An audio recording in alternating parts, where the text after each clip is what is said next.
وأهل بيته الطيبين الطاهرين المعصومين المظلومين الذين أذهب الله عنهم الرجس وطهرهم تطهيرا.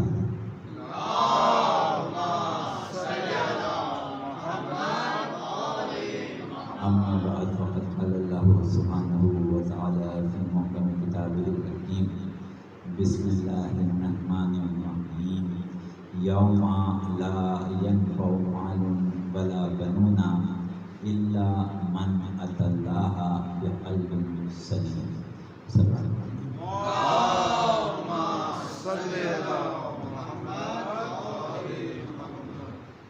عزاداران امام مظلوم، ہم نے اس خمسہ مجالس کے سلسلے میں یہ ارادہ کیا کہ مومنین شوق سے تشریف لاتے ہیں تو کوئی ایسا موضوع منتخب کر کے پیش کیا جائے کہ جو ہر لحاظ سے مفید بھی ہو اور ایک ایسی چیز ہو کہ جو مومن کے لیے ضروری ہے.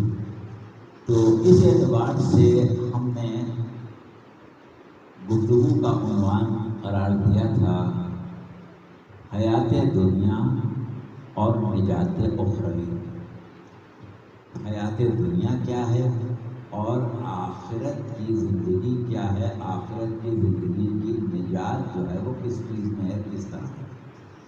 یہ موضوع ہم نے منتخب کیا اور بہرحال خوش قسمتی سے آواز ہماری محفوظ ہو رہی ہے اور بعد میں لوگ انشاءاللہ استفادہ کریں گے. البتہ یہ ایک کمی رہ گئی کہ سامعین تشریف نہیں لا سکے مجبوریوں کی وجہ سے، تو وہ بات جو سامعین کے سامنے گفتگو کرنے کی ہوتی ہے وہ کچھ اور ہوتی ہے اور کیمرے کے سامنے کچھ اور ہوتی ہے، تو وہ تو اپنی جگہ بحال رہے گا. لیکن یہ کہ جو بھی 2, 3, 4 افراد آ جائیں ہمارے لیے وہ بہت ہی غنیمت ہیں، کیونکہ ان کی موجودگی جو ہے وہ ہماری گفتگو میں ایک انہماک اور ایک خاص تشویش پیدا کر گی. اصل چیز تو یہی ہوتی ہے کہ ذاکر جو کچھ بیان کرے وہ بارگاہ خداوندی میں مقبول ہو، اور جب بارگاہ خداوندی میں مقبول ہوتا ہے تو اس میں کشش بھی پیدا ہو جاتی ہے، اس میں افادیت بھی پیدا ہو جاتی ہے. تو اس اعتبار سے ہم گفتگو کر رہے ہیں اور کل جو ہم نے بات کی تھی آج اس سے آگے بڑھنا ہے، لیکن بہرحال کیونکہ دقیق گفتگو ہے اس لیے تھوڑا سا خلاصہ بیان کر کے ہم آگے بڑھیں گے. اور ممکن ہے آج کی گفتگو ہماری ایسے لوگ بھی جو سنیں جنہوں نے کل کی نہیں سنی. تو گفتگو کا جو ہم نے ایک تعارف کرایا تھا کہ کیا بات کرنا ہے، موضوع آپ نے سن لیا حیات دنیا اور نجات اخروی، دنیا کی زندگی اور آخرت کی نجات. سرنامہ کلام میں ہم نے 2 آیتیں پڑھی.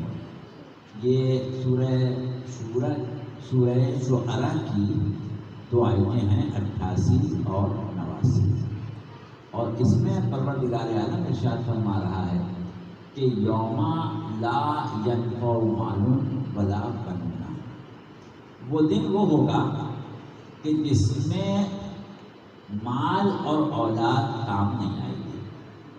نہ مال کام آئے گا نہ اولاد کام آئے گی، کیونکہ یہ 2 چیزیں ایسی ہیں جو دنیا میں کام آتی ہیں اور انسان اسی کے اوپر دنیا میں بھروسہ کرتا ہے، ایک مال پر اور ایک اولاد پر. تو کہا کہ وہاں پر ان دونوں چیزوں میں سے کوئی چیز کام نہیں آئے گی. اب اسی سے یہ بات پتہ چل رہی ہے کہ یہاں کی زندگی میں اور وہاں کی زندگی میں جو فرق ہے وہ ایک اس قسم کا فرق ہے کہ یہاں پر بر وقت ضرورت پوری کرنا پڑتی ہے، مال سے بر وقت ضرورت پوری ہوتی ہے، اولاد سے بر وقت ضرورت پوری ہوتی ہے. لیکن وہاں کی زندگی وہ ہے جہاں کی ضروریات یہاں سے پوری ہو چکی ہوں گی تو وہاں کام آئیں گی. تو یہ تو ایک بڑا فرق ہے. اچھا، اب اس کے بعد ہم نے جو کل بات کی تھی وہ یہ کی تھی کہ اس آیت میں پہلی چیز کیا ہے کہ خطاب ہے انسانوں سے. انسانوں کو مخاطب کر کے کہا جا رہا ہے کہ وہ ضد اور مال اور اولاد کام آنے والے نہیں ہیں، لیکن تم مطمئن رہو کہ تمہارے پاس ایک بہت ہی کام کی چیز ہے جو وہاں کام آئے گی، اور وہ کیا ہے؟ وہ ہے قلب سلیم. قلب سلیم تمہارے پاس ہے تو نہ تمہیں مال کی ضرورت ہے، نہ اولاد کی ضرورت ہے، نہ اور کسی چیز کی ضرورت ہے. یہ قلب سلیم ایک ایسی شے ہے کہ اگر یہ تمہارے پاس وہاں ہے تو تم سمجھو تمہارے پاس اتنا بڑا خزانہ ہے کہ اب تمہیں کسی چیز کی ضرورت ہی نہیں. جس طرح یہاں دنیا میں اگر بہت بڑا خزانہ مل جائے تو آدمی بے نیاز ہو جاتا ہے ہر چیز سے، اسی طرح وہاں ہے کہ اگر قلب سلیم لے کے آ گئے تو پھر تمہیں کچھ نہیں چاہیے، پھر تمہارے لیے سب کچھ میسر ہے. تو اب یہاں پر یہ بتایا جا رہا ہے کہ یہ قلب سلیم ایک ایسی شے ہے کہ جس کی وہاں ضرورت ہے. وہاں کا خزانہ، وہاں کی ضرورت، وہاں کی جو سب سے بڑی اہم انسان کی دولت ہے وہ قلب سلیم ہے. اچھا، اب قلب سلیم کہاں ملے گا؟ کیسے حاصل ہوگا؟ قلب سلیم ہے کیا چیز؟ اس کے اوپر ہمیں ساری تقریریں کرنا ہے. تو پہلی بات جو ہم نے کل کہی تھی وہ یہ کہی تھی کہ گفتگو ہے بنی نوع انسان سے.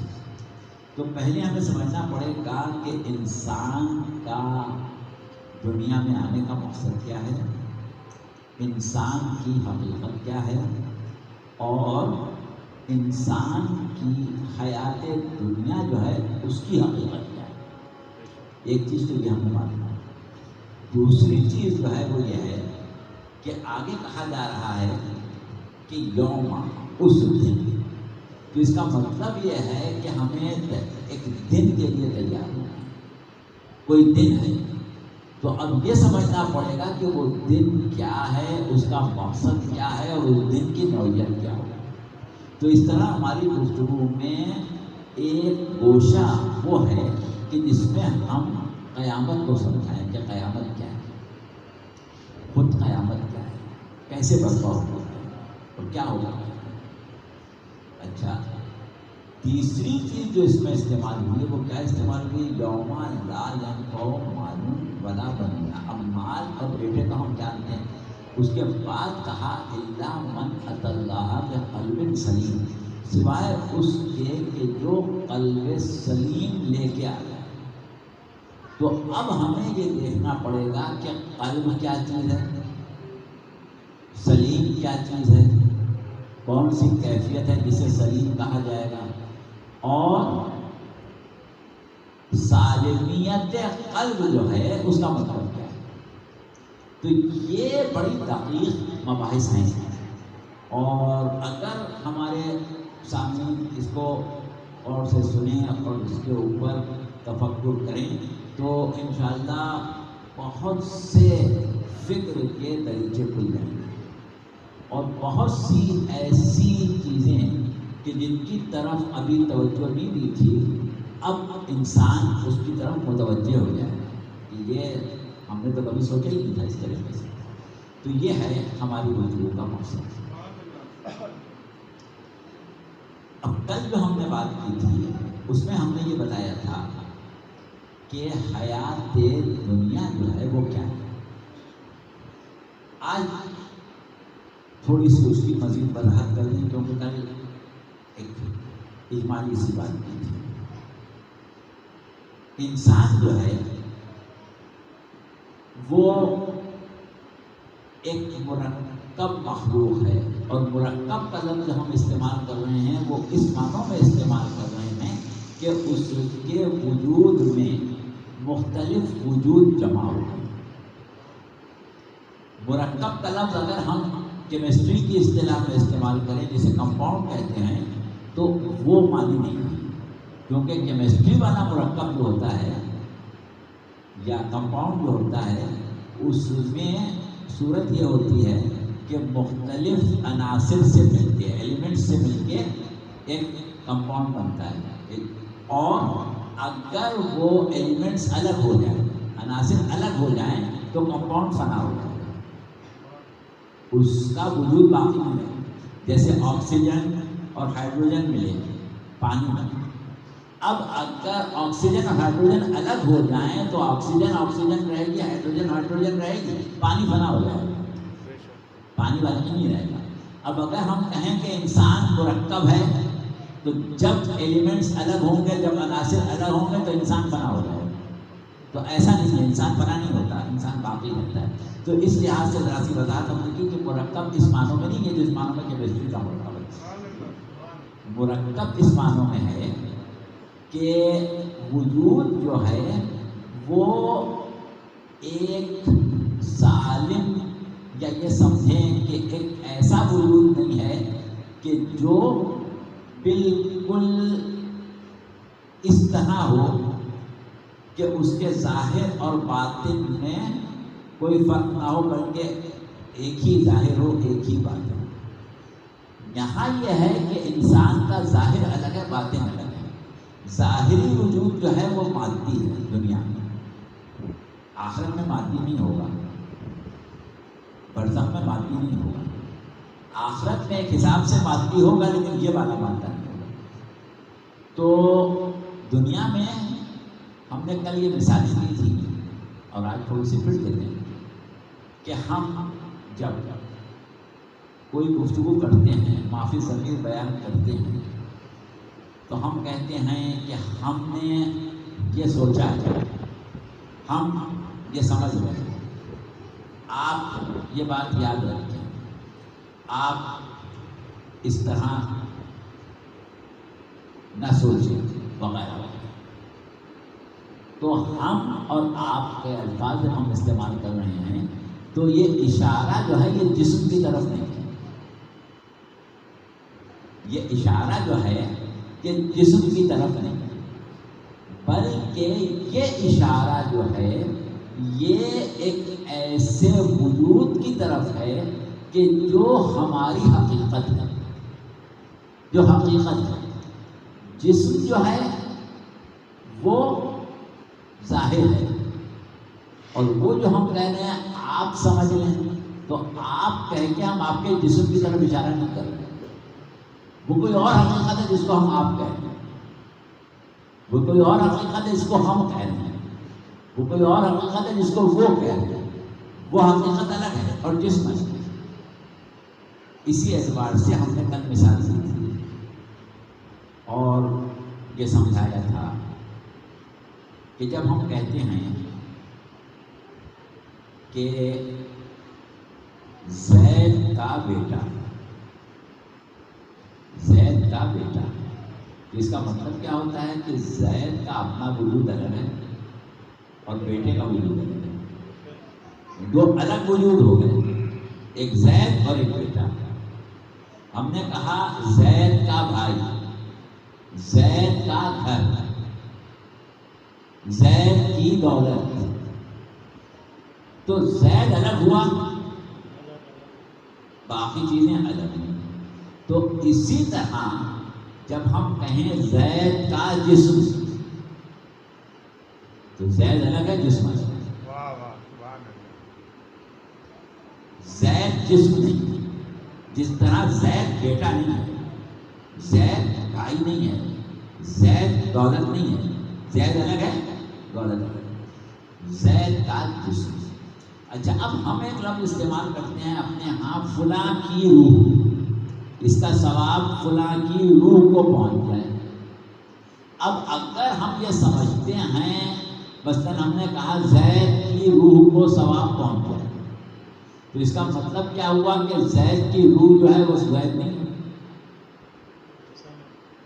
اس کا مطلب یہی ہوا نا کہ زید کی روح زید نہیں ہے، تو اب زید کا جسم بھی زید نہیں ہے اور زید کی روح بھی زید نہیں ہے، تو زید ہے کہاں؟ زید کا تھا. تو دیکھیے جب ہم کہتے ہیں زید کا جسم، یہ بات ہماری صحیح ہے کہ زید الگ ہے جسم ہے، لیکن جب ہم کہیں زید کی روح، زید کی روح کوئی شے نہیں ہے. زید خود اپنی روح ہے. زید کی روح کوئی چیز نہیں ہے، زید خود اپنی روح ہے. آپ اپنے کسی عزیز کو ایصال ثواب کر رہے ہیں اور آپ نے کہا کہ ان کی روح کو پہنچ جائے، تو بھائی روح سے آپ کا کیا تعلق ہے؟ آپ کا رشتہ تو ان سے ہے. روح کو پہنچائے نا. ثواب زید کو پہنچے، زید کی روح کو کیوں پہنچے؟ جب آپ دنیا میں کسی کو کوئی ایسی چیز دے رہے ہیں جس کا تعلق جسم سے ہے، مثلاً آپ نے ایک بڑا قیمتی لباس بنایا اور اس کے بعد اپنے کسی دوست کو تحفے میں بھیجا، تو آپ یہ کہیں گے کہ یہ لباس فلاں صاحب کو دے دینا، یہ کہیں گے ان کے جسم کو دے دینا. ان کے جسم کو تو نہیں دیں گے نا، ان کو دیں گے. تو دنیا میں جب آپ کوئی چیز دیتے ہیں تب بھی ان کو دیتے ہیں، چاہے وہ جسم کے کام آئے چاہے کہیں اور کام آئے. تو آخرت میں جب کوئی دیں گے اسی کو دیں گے نا، وہ ان کے کہاں کام آئے گی، یہ تو ان کا معاملہ ہے نا. تو یہ ہے ایک خاص سمجھنے کی چیز کہ حقیقت انسان جو ہے وہ روح ہے. ہمارا سوچنا، ہمارا سمجھنا، ہمارا غور کرنا، ہمارا محبت کرنا، ہمارا نفرت کرنا، ہمارا غصہ کرنا، ہمارا کسی قسم کا جذباتی یا عقلی یا علمی معاملہ جو ہے اس کا جسم سے کوئی بھی تعلق نہیں. وہ ہماری روح کے معاملات ہیں سارے. علم ہم حاصل کر رہے ہیں تو ہمارا جسم حاصل کر رہا ہے، ہمارا جسم نہیں حاصل کر رہا ہے، ہماری روح حاصل کر رہی ہے. ہم جاہل ہیں تو کیا ہمارا جسم جاہل ہے؟ ہماری روح جاہل ہے. تو اصل چیز جو ہے وہ تو روح ہے، اصل چیز روح ہے. اب جب ہم دنیا میں زندگی گزار رہے ہوتے ہیں تو بات صرف اتنی ہوتی ہے کہ یہ مادی جسم جو ہے یہ ہماری حقیقت وجود کو ایک سواری کے طور پر یا ایک جنریٹر کے طور پر عطا ہوتا ہے. یہ بات ہم نے کل کر دی تھی. آواز ماشاءاللہ سے ہمارے بڑے مہربان اور عزیز ہمارے جو سامعین ہیں، منور صاحب تشریف لے آئے، مظاہر صاحب تشریف لے آئے، دانش صاحب تشریف لے آئے، ہمارے ملا تشریف لے آئے. تو اب ہمارا دل بڑھ گیا، لہذا ہم نے دوبارہ اس گفتگو کو چھیڑ دیا.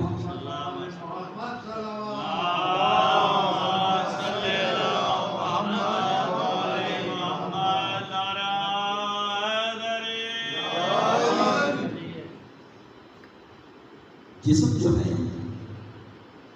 وہ ایک سواری ہے.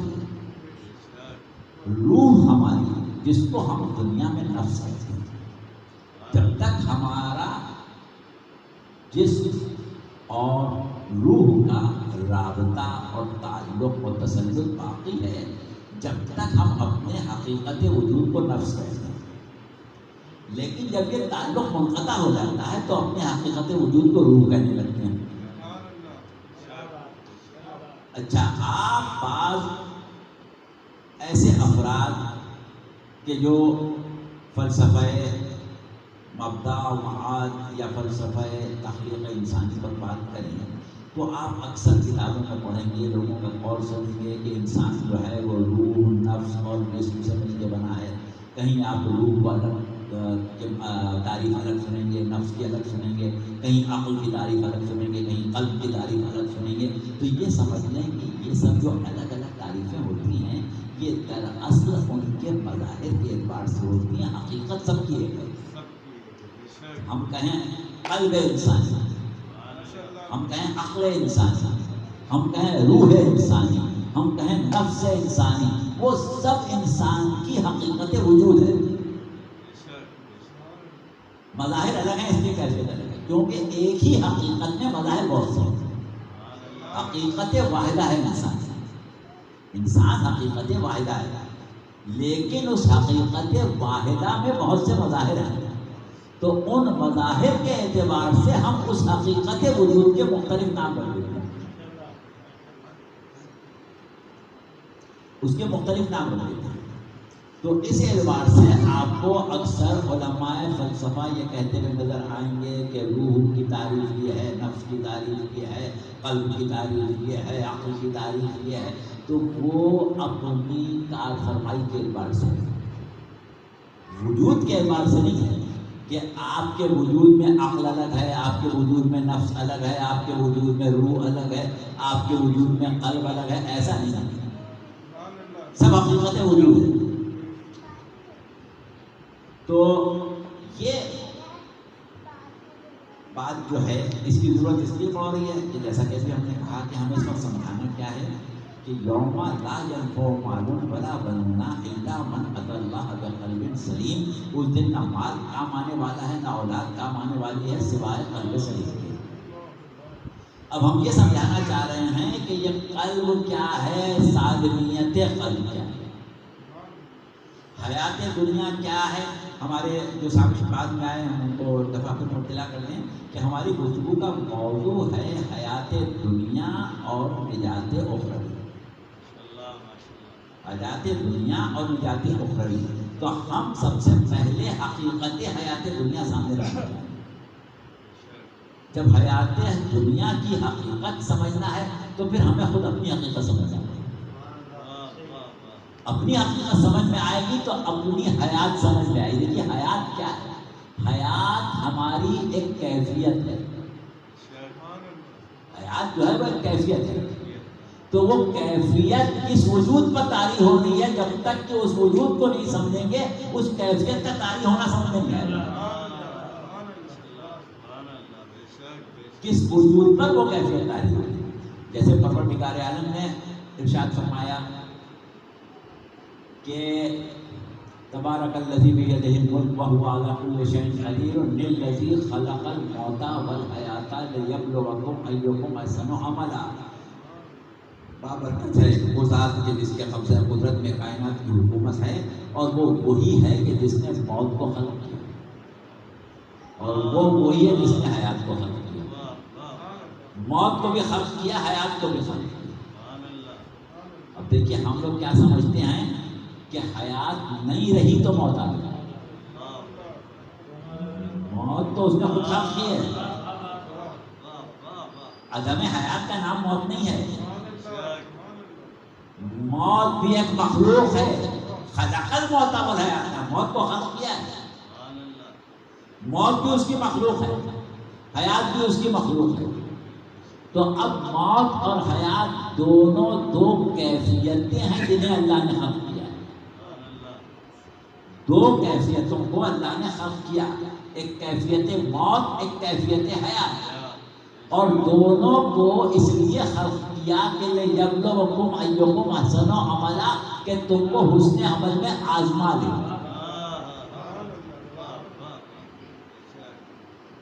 تو اب وجود انسان جو ہے اس کے لیے یہ دو کیفیتیں ہیں، وہ وجود کبھی کیفیت حیات میں ہوگا، کبھی کیفیت موت میں ہوگا۔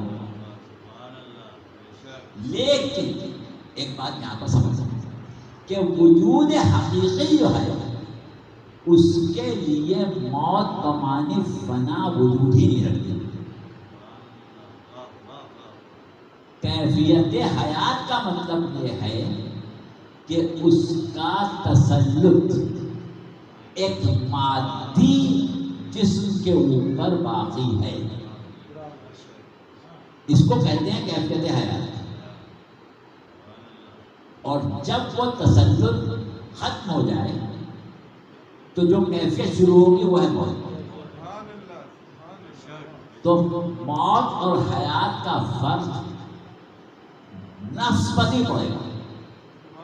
آپ کہتے ہیں نا کل نفس ذائقۃ الموت، ہر نفس کو موت کی کیفیت کا احساس کرنا ہے، اس کیفیت سے گزرنا ہے۔ اب اگر نفس مر ہی جائے تو احساس کی کون کرے گا؟ نفس نہیں مرے گا. جو چیز مرتی ہے وہ جسم مرتا ہے. اچھا اب دیکھیں، کل یہ بات ہو چکی ذرا سے آگے سے بتا. ہم نے کہا کہ جسم مادی جو ہے، یا ہم حیات دنیا سمجھا رہے ہیں، حیات دنیا جسم مادی جو ہے وہ ایک سواری کی یا ایک جنریٹر کی حیثیت رکھتا ہے، اس کے علاوہ اس کی کوئی حیثیت نہیں. اصل چیز جو ہے وہ ہماری حقیقت وجود ہے. اصل چیز ہماری حقیقت وجود ہے. دیکھیے آپ نے روایتوں میں بہت پڑھا ہوگا کہ قیامت کے دن ہمارے اعضاء و جوارح ہمارے خلاف گواہی دیں گے. ہمارے ہاتھ ہمارے خلاف گواہی دیں گے، ہماری آنکھیں ہمارے خلاف گواہی دیں گی، ہمارے پیر ہمارے خلاف گواہی دیں گے. تو اس کا مطلب یہ ہوا کہ جس کے خلاف گواہی دیں گے وہ کوئی اور ہے، وہ ہاتھ پیر نہیں ہے. بھئی اگر ہاتھ پیر ہی ہم ہوتے تو ہاتھ پیر کس کے خلاف گواہی دیں گے؟ جس کے خلاف گواہی دیں گے وہ ہیں ہم، ہاتھ پیر نہیں ہیں. ہاتھ پیر تو ہمارے علاوہ ہیں. تو اب دیکھیے کہ جسم جو ہے اس پر تسلط روح جب ہو جاتا ہے تو یہ جسم ایک ایسی کیفیت میں آ جاتا ہے کہ جس کو ہم کہتے ہیں کہ یہ جسم زندہ ہے. دیکھیے آپ کے سامنے ایک جسم پڑا ہوا ہے، آپ سے کہا جائے کہ یہ زندہ ہے کیا مردہ ہے، تو آپ جلدی سے اس کی نبضیں دیکھیں گے کہ چل رہی ہیں کہ نہیں چل رہی ہیں. آپ کان لگا کے سانس سنیں گے، سانس لے رہا ہے کہ نہیں لے رہا ہے. آپ جسم پر ہاتھ رکھ کے دیکھیں گے کہ خون کی گردش کی گرمی ہے کہ نہیں ہے. تو کیا ہوا کہ علامات حیات آپ جسم میں تلاش کر رہے ہیں، جسم میں علامات حیات تلاش کر رہے ہیں. یہ علامات حیات جسم میں کب تک رہتی ہیں؟ جب تک کہ روح کا اس سے تعلق ہے. اگر علامات حیات جسم میں نہیں ہیں تو آپ کہتے ہیں نہیں بھائی اب تو روح کیا. تو اس کا مطلب جسم کی توانائی، جسم کی کار فرمائی، جسم کی زندگی، جسم کے تمام مظاہر جو ہیں اس کا تعلق صرف روح کے تسلط سے ہے. جس کا تسلط ختم ہوگا سب ختم ہو جائے گا. تو یعنی جسم کو جو شے زندہ رکھے ہوئے ہے وہ روح ہے. جسم کو جو شے زندہ رکھے ہوئے ہے وہ روح ہے. اب دیکھیے جسم اور حیات مادی یا حیات دنیا جو ہے اس میں بھی کیفیتیں ہیں. کبھی انسان بچہ ہوتا ہے، کبھی وہ ایک سن بلوغ کو پہنچ جاتا ہے، جوان ہو جاتا ہے، عالم شباب میں آ جاتا ہے. ساری توانائیاں طاقتیں اس کے جسم کی جو ہیں وہ اپنے کمال پر پہنچ گئیں. اب وہ عالم شباب ہے. اب ایک عرصے اس کیفیت میں وہ گزر گیا. کوئی جوان نہیں چاہتا کہ میں بوڑھا ہو جاؤں، لیکن بوڑھا ہونا پڑتا ہے. تو کیوں ہو جاتا ہے؟ اگر کوئی شخص چاہے کہ جسمانی قوت کی دوائیں اتنی کھائے کہ جوان رہے تو جوان رہے گا. کوئی دنیا میں ایسی دوا ہے کہ جو انسان کو جوان رکھے ہمیشہ؟ تو اس کا مطلب جوانی کا تعلق جسم سے ہوتا تو جسم کو توانا کر کے، جسم کی قوت کی چیزیں مہیا کر کے جوانی کو باقی رکھا جا سکتا تھا. لیکن جوانی کا تعلق جسم سے ہے ہی نہیں. جوانی کا تعلق جسم سے نہیں ہے، روح ہے امر رب. اب وہ پروردگار عالم کے امر سے ایک تسلط قائم کیے ہوئے تھی جسم کے اوپر. جب پروردگار عالم کی مشیت یا اس کی سنت اس طرح جاری ہوگی کہ اب اس نے روح کو جو مدت دی تھی مکمل تسلط کی، وہ مدت ختم ہو گئی. تو اب روح جو ہے وہ تسلط کو آہستہ آہستہ ڈھیلا کرے گی، کم کرے گی. یعنی روح کا تسلط جسم کے اوپر کم ہونا شروع ہو جائے گا. اب جب تسلط کم ہوگا تو شباب کی جو جولانیاں تھیں وہ کم ہونے لگیں گی. اور انسان جو ہے اس میں بڑھاپے کے آثار ظاہر ہونے لگیں گے۔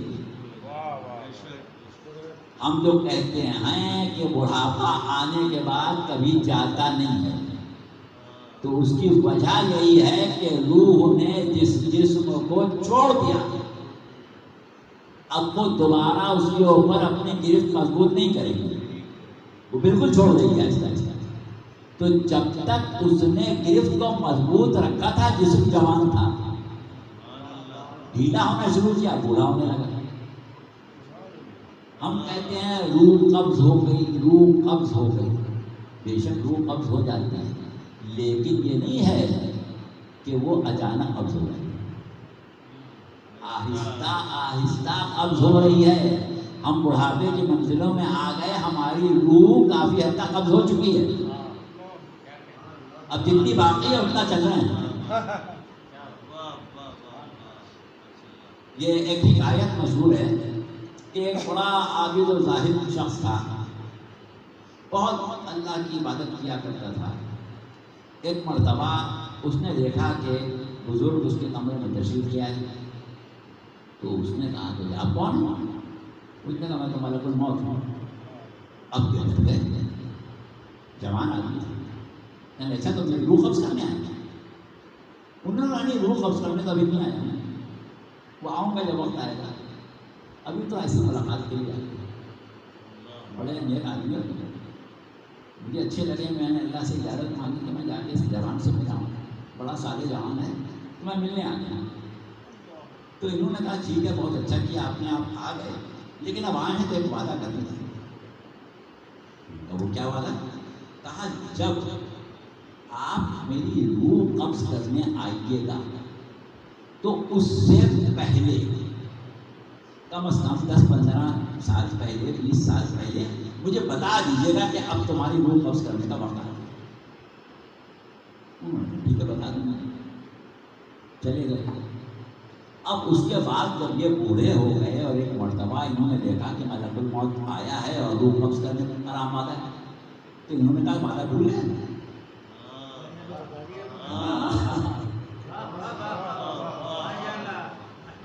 تو کہا کہ تم نے تو وعدہ کیا تھا کہ پہلے بتا دوں گا، تو کہا کہ پہلے تمہارے بال سفید ہوئے، تمہاری آنکھوں کی روشنی کم ہوئی، تمہاری کمر جھکی، تمہارے اندر بڑھاپے کے آثار پیدا ہوئے، کہا سب ہوئے، تو کہا یہی تو میں بتا دیا تھا تمہیں، میں نے بتا تو دیا تمہیں۔ تو یعنی بڑھاپا جو ہے وہ یہ پیغام ہے، بس اب تیار ہو جاؤ، وہ قبض ہونا شروع ہو چکی۔ تو یہ بڑھاپا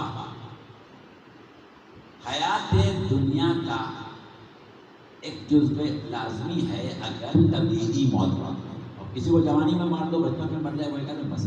ہم حیات زندگی کو جو مرتب ہوئی ہے سنت الہیہ میں، اس کے مطابق لیتے ہیں۔ تو اب یہ ہے حیات زندگی کی حقیقت، کہ ایک حقیقت وجود ہے، اور اس حقیقت وجود کو پروردگار عالم نے اس طرح خلق کیا ہے کہ جب قرآن میں اس کی تخلیق کا ذکر آیا تو کہا تبارک اللہ احسن الخالقین۔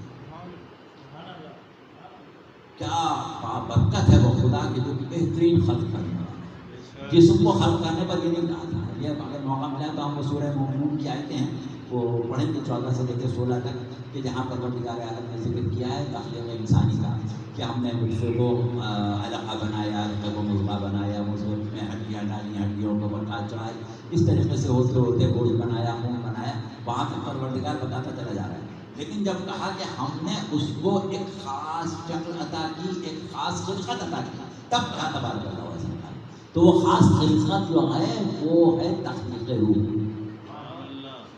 یہاں شاید آپ لوگوں کے ذہن میں ایک اشتباہ آئے، وہ انشاءاللہ کل بات کریں گے، کہ ہمارے یہاں ایک چیز، ایک غلط فہمی بہت عام ہے، اور وہ غلط فہمی ہمارے پاس آئی ہے مکتب تصوف سے۔ مکتب تصوف سے آئی ہے، اور مکتب تصوف میں کہاں سے آئی ہے؟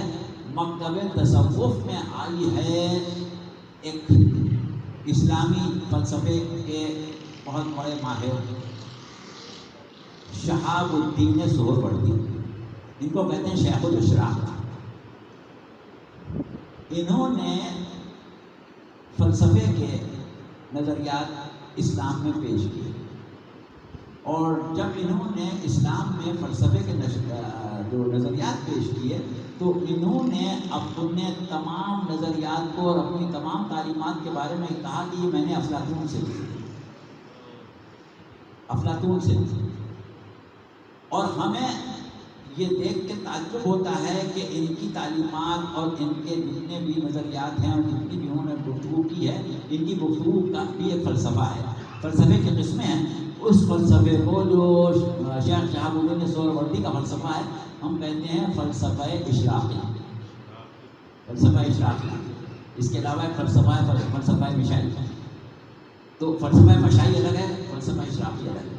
تو یہ جو فلسفہ اشراقی ہے، اس کا نظریہ دیا گیا کہ اللہ نے روحوں کو ایک ہی دفعہ پیدا کیا۔ اربوں خربوں انسان دنیا میں پیدا ہو رہے ہیں، ان کی روحیں جو ہیں وہ نہیں پیدا ہو رہی، وہ ایک دفعہ پیدا ہو رہی ہیں۔ ایک دفعہ ساری روحیں پیدا کی اور ایک عالم ارواح خلق کر کے وہاں تمام روحوں کو جمع کر دیا۔ اب وہ روحیں جو ہیں وہ اپنی تخلیق کے کمال پر ہیں، مکمل ہیں، یعنی وہ روحیں بچیاں نہیں ہیں، بچے نہیں ہیں، وہ پورے اپنے کمال پر۔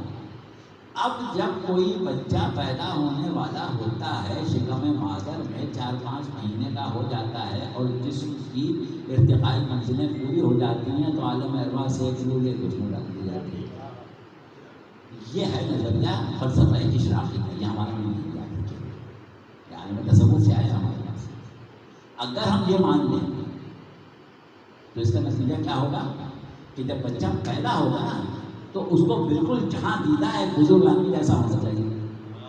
5 سال کے بچے میں اور 50 سال کے مرد میں فرق نہیں ہونا چاہیے، وہ تو اس کی بھی مکمل، اس کی بھی مکمل، کیونکہ انسان جو گفتگو کر رہا ہے، جو سوچ رہا ہے، جو سمجھ رہا ہے، جو بات کر رہا ہے، جو محسوس کر رہا ہے، ان سب کا تعلق تو روح سے ہے نا، جسم سے تھوڑی۔ تو پوری روح لے کے اگر وہ پیدا ہو گیا تو بچہ کہاں ہوگا؟ جو جاندیدہ انسان ہوگا۔ ایک چیز، دوسری چیز کیا ہوگی کہ ایک شخص ہے، وہ کسی کا بیٹا ہے، ایک اس کا باپ ہے۔ اب حقیقت وجود تو روح ہے، جسم تو خالی سواری ہے۔ تو بیٹے کا جسم جو ہے وہ تو باپ کی اولاد ہوا، اور جو روح ہے وہ باپ کی الگ ہے، بیٹی کی الگ ہے۔ باپ کی بھی کہیں چلا کے ڈالنی ہے، بیٹی کی بھی کہیں چلا کے ڈالنی ہے۔ تو باپ اور بیٹے میں روحانی رشتہ تو ہے، باپ بیٹے میں روحانی رشتہ کہاں رہتا ہے؟ جبکہ ہم یہ دیکھتے ہیں کہ باپ اور بیٹا یا جتنے بھی رشتے اللہ نے بنائے، خواہ باپ بیٹے کا رشتہ ہو، خواہ ماں بیٹے کا رشتہ ہو، خواہ بھائی بہن کا رشتہ ہو، سوائے زن و شوہر کے باقی وہ رشتے جو سلبی ہیں وہ سب روحانی ہوتے ہیں، جسمانی نہیں ہوتے۔ جس کو اللہ نے محرم بنایا ہے وہ روحانی طور پر محرم ہوتا ہے، جس کو نامحرم بنایا ہے وہ روحانی طور پر نامحرم ہوتا ہے، جسمانی طور پر نامحرم نہیں ہوتا ہے۔ ہم کسی کو بھائی بنا لیں، کسی کو باپ بنا لیں، کسی کو بیٹا بنا لیں تو وہ روحانی رشتہ نہیں پیدا ہوگا۔ وہ جذبات، وہ احساسات، ہم نے کسی کو بہن بنا لیا، کسی کو بیٹی بنا لیا، کسی کو خالہ بنا لیا، تو وہ جذبات جو حقیقی رشتے میں وہ اس میں نہیں پیدا ہوں گے۔ معاشرتی رشتہ ہو جائے گا، روحانی نہیں ہوگا۔ روحانی رشتہ وہ ہوتا ہے جو اللہ بناتا ہے، روحانی رشتہ اللہ بناتا ہے، وہ کوئی اور نہیں بناتا۔ تو جب باپ اور بیٹے کے درمیان روحانی رشتہ اللہ کو بنانا ہوگا تو ایک روح عالم ارواح سے گھسیٹی اس میں ڈال دی، دوسری روح گھسیٹی اس میں ڈال دی، تو دونوں میں روحانی رشتہ تو ہوئی۔ تو خیر بہرحال اب وقت ہمارا ہو گیا اور انشاءاللہ کل اس کے آگے بات کریں گے۔ آپ حضرات کی توجہات کا بہت بہت بہت شکریہ، اور آپ سے گزارش ہے کہ کل انشاءاللہ 8 بجے آپ لوگ تشریف لے آئیں. ہمیں پورا بھرا ہوا حال نہیں چاہیے، ہمیں 5 آدمی سننے والے مل جائیں، بس ہمارا مقصد ہے.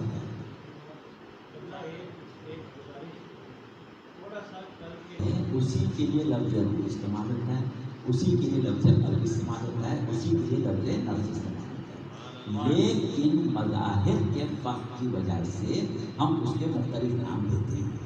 انسان کے وجود کو کہا جاتا ہے حقیقت واحدہ، ایک ہی حقیقت ہے.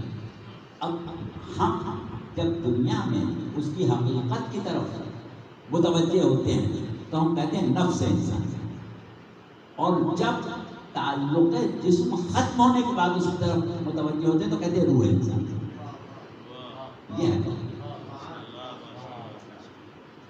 تو بہرحال آج جیسا کہ آپ جانتے ہیں کہ یہ زمانہ اہل حرم کے زندان کا ہے، اور ایک زندان وہ تھا کہ جس کے اوپر چھت نہیں تھی، ایک کھنڈر تھا. جب اہل حرم اسیر کر کے کربلا سے لائے گئے تھے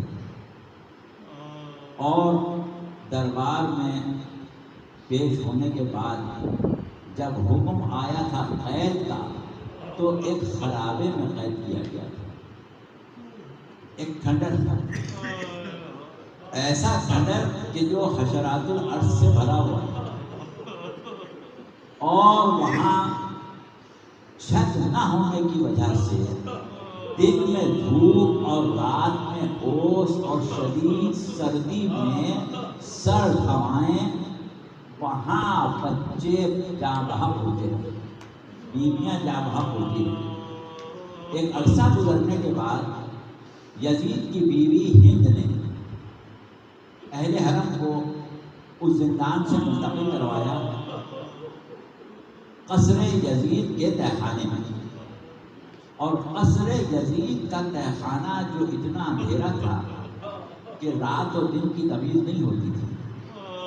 ایک روشن دان جو اس زینے کے اوپر کھلتا تھا، جو زینہ قصر میں اوپر کی طرف جاتا تھا، اور اس حصے سے، اس روشن دان سے تھوڑا سا آسمان یا باہر کی ہوا آ جاتی تھی. باقی اس زندان میں معلوم نہیں کتنی بیویاں مر گئیں، کتنے بچے مر گئے، کیونکہ تاریخیں یہ بتاتی ہیں کہ جب قافلہ اسیروں کا رہا ہوا تھا تو ایک بچہ امام باقر علیہ السلام زندہ تھے، باقی کوئی بچہ نہیں تھا، کوئی بچہ زندہ نہیں تھا. اب ایک بچی جس کے لیے روایات یہ بتاتی ہیں کہ وقت رخصت جب وہ باپ کو روک رہی تھی تو امام نے اس سے کہا تھا کہ بیٹی سکینہ جب تم پیدا نہیں ہوئی تھی تو میں نے نماز شب میں اللہ سے دعا کی تھی کہ پروردگار مجھے ایک ایسی بیٹی عطا کر کہ جس سے میں محبت بہت کروں اور وہ مجھ سے محبت کرے، اور جب تو مجھے منزل آزمائش پر لائے تو وہ بچی تماچے کھائے اور میں صبر کروں. تو اس وقت بچی نے کہا تھا کہ بابا بس آپ جائیے، اب میں آپ کو نہیں روکوں گی، بابا جائیے اب میں آپ کو نہیں روکوں گی. اب وہ بچی کبھی تماچے کھاتی ہے، کبھی تازیانے کھاتی ہے، کبھی اونٹ سے گرتی ہے، کبھی صحرا میں ہوتی ہے، کبھی مقتل میں ہوتی ہے، اور کبھی زندان میں باپ کو اتنا روتی ہے، اتنا یاد کرتی ہے کہ حاکم کی طرف سے یہ پیغام آتا ہے کہ اس بچی کو خاموش کرو، اس بچی کو خاموش کرو. دیکھیے یہ تاریخ ہے جو اپنے آپ کو دہراتی ہے. ایک وقت وہ تھا کہ محمد کی بیٹی کے بارے میں بھی یہی کہا جاتا تھا کہ ان کو خاموش کرو، یا رات میں روئیں یا دن میں روئیں.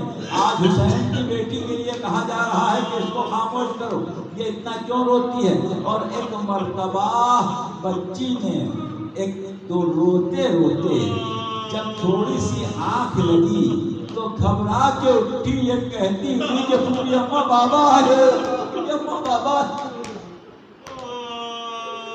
اور پھوپھی نے کہا بیٹا بابا یہاں نہیں ہے. کہا نہیں، میں نے ابھی دیکھا تھا میرے بابا. اب اس کے بعد جب بچی کسی طرح نہیں سمجھ رہی ہے اور خبر گئی محل میں، تو ایک دفعہ سر حسین مختل سے زندان میں بھیجا گیا۔ اب جو محل سے سر حسین زندان میں آیا اور بچی نے، اس بچھڑی ہوئی بچی نے ایک دفعہ باپ کا سر دیکھا، سر شاہ گود میں لے کے چھٹی قید غم سے وہ رشتے یہی جان سے پکار ہے کہ سکینہ قید میں مر گئی۔ بہرحال اب وہ بچی ایک مرتبہ ایسا روئی کہ پھر ہمیشہ کے لیے چپ ہو گئی۔ اب بیویاں زندان میں ہیں اور یہ بچی اس عالم میں دنیا سے اٹھی ہے کہ سید سجاد پریشان ہے کہ غسل و کفن کیسے ہو، بچی کو کہاں دفن کیا جائے۔ جب ایک مرتبہ حاکم کی طرف سے خبر آئی کہ تم غسل دو، ہم کفن بھیجے دیتے ہیں، تو اہل حرم نے کہا کہ ہمیں کفن تمہارا نہیں چاہیے ہے، جو چادریں لوٹی تھی اس میں سے کوئی چادر بھیج دو تو اسی سے بچی کو کفن دے دیا جائے گا۔ ایک مرتبہ غسالہ آئی، اب جو غسالہ نے چاہا کہ بچی کا کرتا اتارے اور کرتا نہ اترا، تو پوچھا کہ یہ بچی کیا بیمار تھی، اس بچی کو کیا مرض تھا؟ تو بیویوں نے کہا اس بچی کو کوئی مرض نہیں تھا، یہ باپ کے غم میں تڑپ تڑپ کے مر گئی۔ تو کہا اس کا کرتا کیوں نہیں اترتا؟ کہا اتنے تازیہ نے کھائے ہیں کہ زخمی پشت میں کرتا اس طریقے سے بے وقت ہو گیا کہ ہم اتر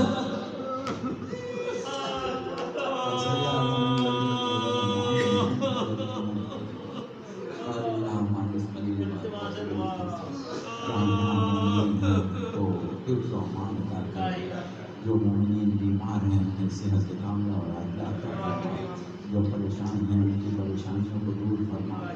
پروردگار بانیہ مجلس اور شرکائے مجلس کو ہر بلا ہر آفت سے نجات دے۔ عزاداران امام حسین کو دشمنان اہل بیت کے شر سے محفوظ رکھے۔ پروردگار ہم کو یہ توفیق دے کہ ہم اس طرح عزاداری کریں جو عزاداری کا حق ہے، اس عزاداری کو شان و شوکت عطا کر۔ تعلیم فرما